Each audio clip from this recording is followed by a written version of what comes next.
அஸ்ஸலாமு அலைக்கும். இன்னையோட 5 நாள் முடிஞ்சு 6வது நாள் காலையில் ஃபஜர் தொழுது ஜிம்முக்கு கிளம்பிட்டோம். நேற்றே சொல்ல மறந்துட்டேன், நேற்று நமக்கு ஜிம் ரெஸ்ட் டே.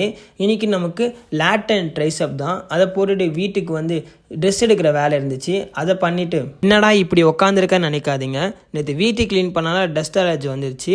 உட்காந்த இடத்துலேயே கிளாஸ் அட்டன் பண்ணிவிட்டு ஒரே இடத்துல குத்துக்கெல்லாம் உட்காந்தா ஒன்றும் பண்ண முடியாதுன்னு சொல்லிட்டு அடுத்த வேலையை பண்ண ஆரம்பிச்சிட்டேன். சோம்பேறித்தனமாக இருக்க எல்லாருக்கும் ஒன்று சொல்லிக்கிறேன், கம்ஃபர்ட் ஜோன்லேயே இருந்து பழகிடாதீங்க. நீங்களே உங்கள் கனவுகளை தள்ளி போடுற மாதிரி ஆகிடும். நீங்கள் இன்றைக்கி எடுக்கிற ஒரு முயற்சி தான் உங்களோட நாளையும் உங்களோட ஃப்யூச்சரையும் மாற்றி அமைக்கும். உங்கள் வாழ்க்கையில் ஜெயிக்கணும்னா சோம்பேறித்தனத்தெல்லாம் தூக்கி போட்டுட்டு கம்ஃபர்ட் ஜோன்லேயே உட்காந்துருக்காம கஷ்டமாக இருந்தாலும் எழுந்திரிச்சு அடுத்த வேலையெல்லாம் பண்ண ஆரம்பிச்சிருங்க.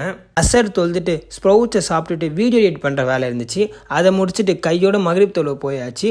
வீட்டுக்கு வந்தோன்னு குரானை படிச்சுட்டு சூப்பை குடிச்சிட்டு இஷா தொழுவ போயாச்சு. வீட்டுக்கு வந்தோன்னா நமக்கு புக் படிக்கிறது செல்ஃப் இம்ப்ரூவ்மெண்ட் பெண்டிங் இருந்துச்சு.